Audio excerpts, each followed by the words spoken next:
I found her other toothbrush in my drawer 2 days after she swore she'd spent the night alone.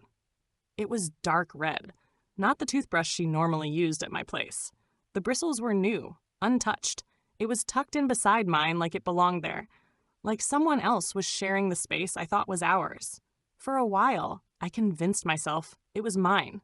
Maybe I'd bought a new one and forgotten. Maybe I was overthinking. But deep down, I already knew the truth. I just didn't want to look at it yet. I'm Alessia, 28, born and raised in Hamilton, Ontario. I work remotely as a visual designer for an app company in Montreal, which sounds cooler than it is. I mostly sit in leggings and oversized tees, drink too much coffee, and adjust tiny icons all day. My social life used to revolve around Netflix and voice memos from my best friend Jade.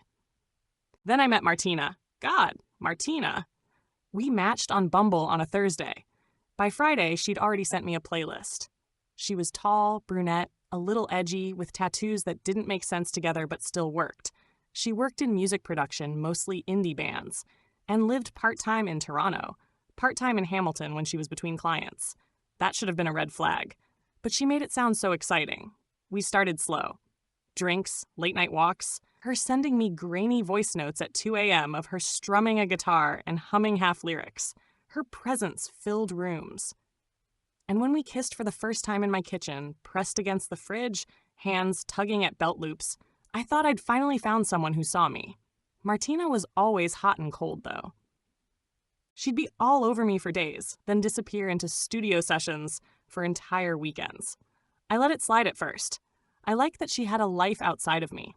I didn't want to be clingy, but then came the charger. It wasn't mine. It wasn't hers. I only found it because I dropped my phone behind the bed and had to move the nightstand. It had a name written in faded Sharpie on the plug. Elena.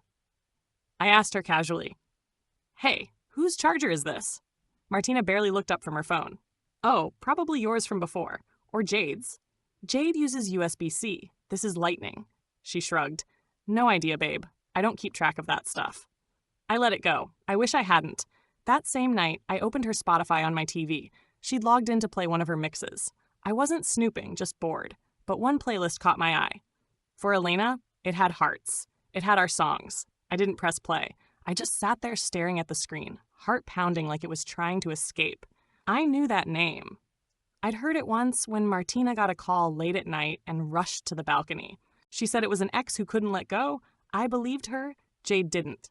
"Girl," she said on FaceTime the next day, "I've told you since day one she's shady. No one splits time between cities and forgets where their toothbrush is." I laughed, but it didn't feel funny. I don't want to jump to conclusions. You're not jumping. You're connecting dots. That playlist? That charger? Come on.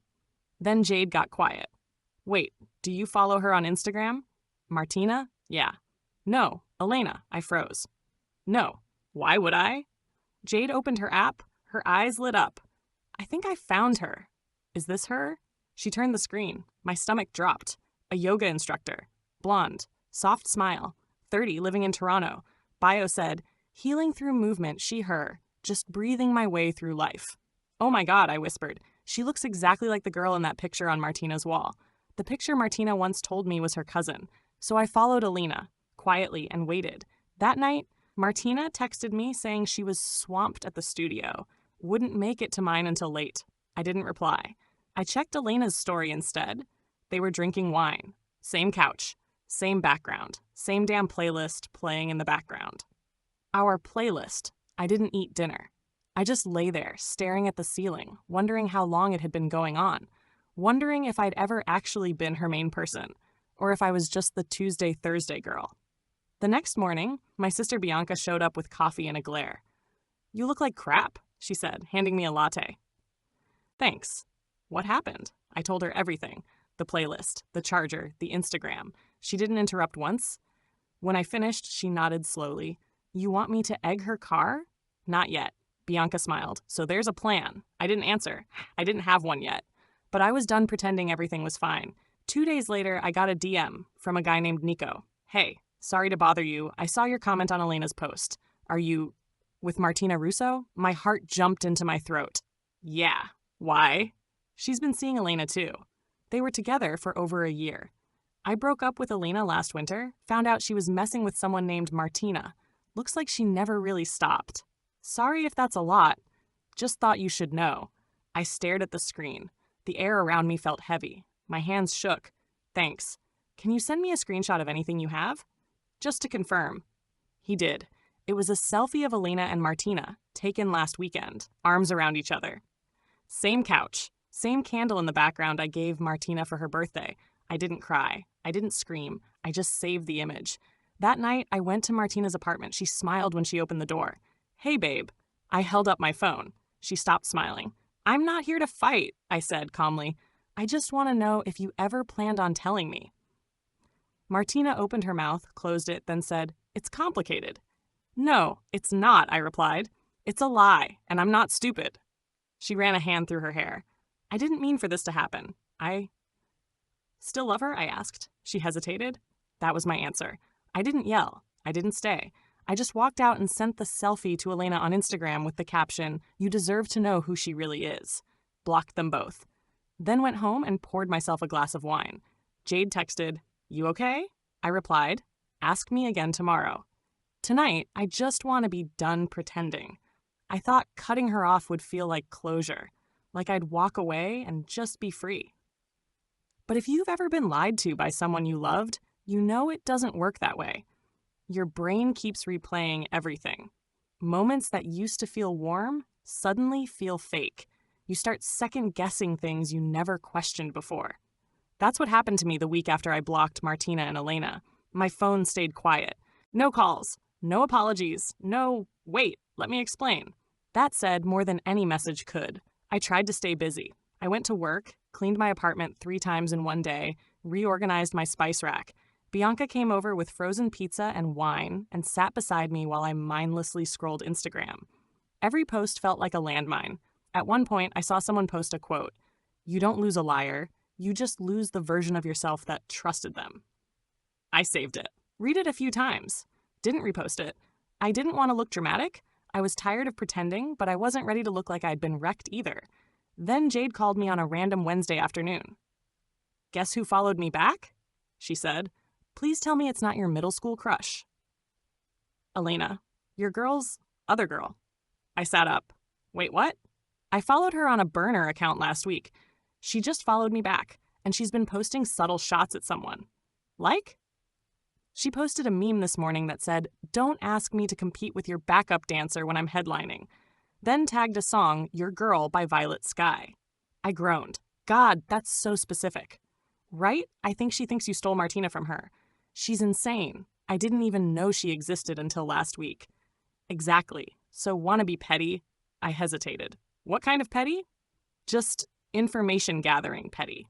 Jade had this look she got when she was too excited about chaos. It made me nervous and curious at the same time. Fine, I said. What do I have to do? Nothing. Just listen. Jade sent me screenshots. Elena had posted a story from a concert. Martina was visible in the background. It was from 2 nights ago. I zoomed in, and there she was, standing with her arms slung over some guy's shoulder. Laughing. Drinking. I felt sick. Not because I missed her, but because I used to be the one she laughed with like that. And now she looked like she'd never been hurt at all. I texted Bianca. Why does it bother me that she's not miserable? She replied. Because you were. And you think she should be too. She was right. Later that night, Jade messaged me again. You ready for this? Maybe. She sent a screenshot of DMs. She'd messaged Elena from the burner. Hey, just wondering, are you and Martina still a thing? Elena replied, We were never really a thing. She just didn't want to admit she had feelings for someone else. Said it was complicated. Then I've moved on. She's not worth my energy anymore. Then the kicker. But if you're talking to the other girl, tell her Martina used to read my DMs in the bathroom while they were cooking together. I stared at that message. You good? Jade asked. She used to grab her phone and laugh while I was stirring pasta, I muttered. She said it was just memes. Yikes. Yep. I thought I'd reached my limit, but something in me flipped. I wasn't sad anymore. I wasn't confused. I was just done being played with. So I messaged Elena from my real account. Hey, I know this is weird, but do you want to compare timelines? She saw it, didn't respond. 5 minutes later, she replied, Yeah, let's talk. We agreed to meet at a small cafe near downtown Hamilton. Public place. Middle ground. Bianca offered to come with me, but I said no. This was something I had to do alone. Elena was prettier in person. Calm. Her vibe was less mean girl and more spiritual ex-girlfriend who does a lot of journaling. She hugged me when we met, which threw me off. "I'm not mad at you," she said. "Same," I replied. We got tea, sat in the corner. For the next hour, we traded stories. We overlapped. A lot. While Martina was texting me goodnight, she was FaceTiming Elena. While she told me she was driving back from the studio, she was apparently spending the night at Elena's. The kicker? Elena had gone with her to her cousin's wedding in July. That same weekend, Martina told me she was at a No+1 work retreat. I laughed. So she lies professionally. Elena snorted. She lies for sport.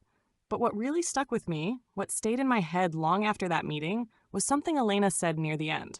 She didn't love either of us, she said. She loved how we made her feel. That hit hard. I went home that night and deleted all our photos. Blocked her on Spotify. Burned the last Polaroid in an ashtray and flushed it, just to be dramatic. It didn't make me feel better, but it stopped the bleeding for a while. 2 days later, Elena texted me, "Hey, just wanted to say thanks. That convo helped me more than I expected." I replied, "Same." Weirdly healing. She sent a heart. I didn't reply. I think we both knew we weren't supposed to stay in each other's lives. Jade asked if I was going to post anything. "No," I said. "She doesn't get free press." Bianca asked if I was going to block her number. I already did. She smiled. "You're getting good at this." I've had practice. And for the first time in weeks, I went to sleep without checking her Instagram, wondering what she was doing or who she was with, because I already knew, and I didn't care anymore. A week passed after I met Elena, and I didn't hear a word from Martina. No apology. No, it's not what it looks like. Nothing. I thought blocking her on everything would make it easier, but the silence was loud. The kind of silence that made me question if any of it had mattered to her. Maybe I was just someone she used to fill a space. That idea haunted me for days. Then Bianca dragged me out. "I'm not letting you rot on that couch another Saturday," she said, arms crossed, jacket in hand. "Put on something cute. We're going to Sky Bar." "I'm not in the mood," I muttered. I didn't ask. "Get your keys." She had a way of bulldozing me into doing what I needed. And that night, I actually needed it. We got to the bar around 10. It was packed. Loud music, red lights, bodies swaying everywhere. I clutched my drink like a life jacket and stood near the wall while Bianca made small talk with some girl she used to flirt with. I was starting to feel like a leftover, like everyone else had someone, and I was just an extra. Until I saw her. She had short black hair, dark lipstick, and a leather jacket slung over one shoulder like she walked straight out of a movie. She was talking to the bartender, laughing at something, then turned and looked directly at me. She didn't look away. That eye contact, it hit like a shot of adrenaline. She walked toward me, glass in hand. "You always stare like that, or am I special?" she asked. I blinked. No, yes. Sorry," she laughed. "I'm kidding. I'm Ray. Alessia." "Nice to meet you, Alessia." She clinked her glass against mine. "You here with anyone?" "My friend, somewhere over there." She looked toward the crowd, nodded, then turned back to me. "You look like someone who just got over something." I tilted my head. "That obvious? You're drinking vodka soda and standing by the exit." I smiled. Busted. We talked for maybe an hour. Ray was sharp, funny, and had that calm energy that made me feel like I could breathe again. She told me she worked in tattoo design, mostly freelance. Showed me some sketches on her phone. They were good, like should be famous good. Then she said, "Want to get some air?" I followed her outside. The night was cool, the sky full of stars, the hum of bass behind us. We stood by the railing, overlooking the street. "I don't usually do this," I said. "Do what?" "Talk to strangers at bars, especially after what I just went through." She nodded. "Want to tell me?" So I did. I didn't give her all the details, just the highlights. How I was with someone who lied, cheated, and played both sides like it was nothing. How I found out, how it made me question my own judgment. Ray listened. Really listened. No fake nodding, no interruptions. When I finished, she said, "You didn't deserve that. But that's not on you. That's on her." I shrugged. "Still feels like I should have seen it coming." "Most liars don't wear signs," she said. "You trusted her. That's not a weakness." I liked that answer more than I expected to. We didn't kiss that night. She hugged me, slow and warm, and said, "If you want to talk again, here's my number." Then she walked away. I stared at the number in my phone for hours. I didn't message her that night, but I smiled for the first time in weeks. The next morning, Bianca burst into my room holding her phone. "You're not going to believe this." I sat up, rubbing my eyes. "What?" "She's back. Your ex, posting softcore breakup poetry on Instagram." "What?" Bianca shoved her phone in my face. Martina had posted a carousel of moody black and white photos. The caption read, "Some people only love what you give them, not who you are." "Oh, please," I groaned. "Is this her damage control tour?" "Better," Bianca grinned. "Check the comments." I looked. Elena had commented, "You should tell the whole story." Then Ray commented underneath that, "Funny how that works." My eyes widened. Ray commented? Bianca looked smug. "Oh yeah, you've got fans." I messaged Ray that afternoon. "So I saw your comment. She deserves to be called out. Want to grab coffee instead of just roasting her online? I thought you'd never ask." We met at a place called Finley's a few blocks from my apartment. She wore a dark green sweater and smelled like coffee and cedar. I wore the only outfit I felt confident in after all the emotional whiplash. We sat by the window, ordered lattes, and talked for hours. This time, it wasn't about Martina. It was about movies, food, Ray's weird fear of squirrels, my love for sour candy. There was no pressure, no rush, just that slow burn of something that might be good if I let it be. She walked me home. I invited her in. We didn't sleep together that night, but we sat on my couch, knees touching, watching reruns and laughing. At one point, she took my hand. Not in a pushy way, just there, present. "You're allowed to start over," she whispered. "I don't know if I'm ready." "You don't have to be. Just don't let her make you think you're broken." I leaned my head on her shoulder. For the first time in forever, I felt safe. The next day, Martina tried to call me. Blocked number. Then an email. "I heard you've been talking to Elena. I don't know what she told you, but it's not the full truth. I miss you. Can we talk?" "Nope." Delete. Then came the DMs from fake accounts. I didn't reply. I didn't need to. I'd already chosen peace, not revenge. Not drama, just distance. And Ray, it's funny how healing sneaks up on you. It doesn't come all at once. It's not some dramatic transformation or moment of clarity in the rain. It's slow, like a bruise fading, like remembering your favorite song without crying. That's how it was for me. I didn't wake up one day and suddenly feel over Martina. But the longer I stayed away from her, the more space I gave myself to think clearly, the more I started feeling like me again. Not someone who was lied to, not someone who got played, just Alessia. Ray became a big part of that. We didn't rush into anything. After 2 coffee dates and a late-night walk through Riverfront Park, we made out in my kitchen like teenagers, laughing between kisses, her hands firm around my waist, mine tangled in her hair. It was electric, but not rushed. It felt chosen. That night, I let her sleep over. And this time, it wasn't just about the comfort. I wanted her there. In the morning, I watched her sleep for a second before getting up. I made coffee, 2 spoons of sugar in hers because she hated bitterness. She stumbled in wearing one of my oversized shirts and smiled like we'd done this 100 times before. That smile stayed in my head the whole week. One Friday afternoon, I got a message that made my stomach turn. From Martina Russo. "Hey, I just wanted to say I'm sorry. Not for getting caught, for hurting you. I know I don't deserve your forgiveness, but I needed you to hear that I regret it all." I stared at the screen for a long time, not because I wanted to reply, but because I didn't feel anything. No anger, no heartbreak, not even curiosity. It was like looking at a page in a book I'd already closed. I didn't respond. Instead, I screenshotted the message and sent it to Bianca with the caption, "Guess she figured it out too late." Bianca replied with, "Block her for real this time. Emotionally too." Done. A few weeks later, Ray and I were at a queer art show downtown. One of her designs had been printed on a giant canvas in the back room. I watched people stop and stare at it, then saw her cheeks flush with pride. She glanced at me and said, "You okay?" "I'm proud of you," I said. She grinned. "You're cute when you're soft."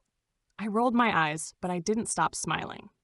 Later that night, after a few glasses of wine and an Uber home, we ended up tangled in my sheets, laughing between kisses, skin on skin, her name a whisper against my lips. It wasn't the sex that mattered, though it was great. It was how she looked at me afterward, Like I wasn't just some rebound or pretty distraction. Like I was real. Like she saw me. And I knew I wasn't hiding anymore. One afternoon, I ran into Elena. I was at the grocery store grabbing oat milk when I turned around and saw her in the frozen aisle, looking equally stunned. "Elena?" I asked, cautiously. She blinked. "Oh, hey." We stood there awkwardly for a second. "I heard you're doing okay," she said. "Trying." She nodded. "I'm sorry, by the way, for everything." "You didn't owe me anything," I said. "She did." She sighed. "She lied to both of us. I believed her for way too long." I know how that feels. We ended up grabbing coffee next door. No big dramatic scene, just two women who got burned by the same match. She told me she'd blocked Martina too, after a few more failed attempts at rebuilding trust. Elena had moved on, started dating again. She seemed okay. Before we parted, she said, "I'm glad you found someone who sees you." So was I. A few months passed. Ray and I didn't rush into labels, but we started spending weekends together. Then weekdays, then most of the week. She left her toothbrush at my place. I cleared a drawer for her stuff. She hung one of her art prints in my hallway without asking. It felt easy. I started freelancing again. Design work, brand packages, some website layouts. Nothing crazy, but enough to feel independent again. I even picked up a gig designing a tattoo studio's new logo, Ray's recommendation. One night, we were lying on the couch, my head on her chest, her fingers lazily stroking my arm, when she said, "You ever think about what you want next?" I looked up. Like, in life? Yeah. I paused. I don't know. I think I want peace. Consistency. Someone who doesn't lie to me just because it's easier than telling the truth. She nodded slowly. I can work with that. I laughed. What about you? I want someone who lets me love them without second-guessing it. She leaned down and kissed my forehead. I'm not going anywhere, she whispered. And this time, I believed it. The last time I saw Martina was by accident. 6 months later, in a bookstore of all places. She was standing near the poetry section, her hair shorter, her clothes more casual than I remembered. She saw me. Froze. I nodded. Polite but distant, she walked over. "Alessia." "Hey." We stood in silence for a beat. "You look good," she said. "Thanks." Another pause. "I'm happy for you," she added. "I heard about you and that girl, Ray, right?" I nodded. "She's great." She looked down, then back at me. "I really messed up. I know. I still think about you." "I don't," I said gently. "Not cruel, just honest." She blinked. That hurt look flashed across her face again, but she didn't say anything else. Just nodded and walked away. I turned back to the shelf, pulled out a book, and smiled. I wasn't angry. I wasn't bitter. I was just done. That night, I walked home under a sky full of stars, the air cool against my skin. Ray was waiting for me on the steps of my building, sketchpad in hand. "Hey," she said. "I drew you something." She held up a drawing, me curled up on the couch, laughing, eyes closed, head tilted back. "You caught my good side," I smiled. "Your real side," she said. And for the first time in a long time, I believed that maybe love didn't have to be confusing. It didn't have to be full of secrets and doubt. Sometimes it could just be real and quiet and enough. Thank you for listening. If you enjoyed, please like, share, and subscribe for more content. If you want to share your stories, please comment below. Additionally, what is your opinion on the poster's decision?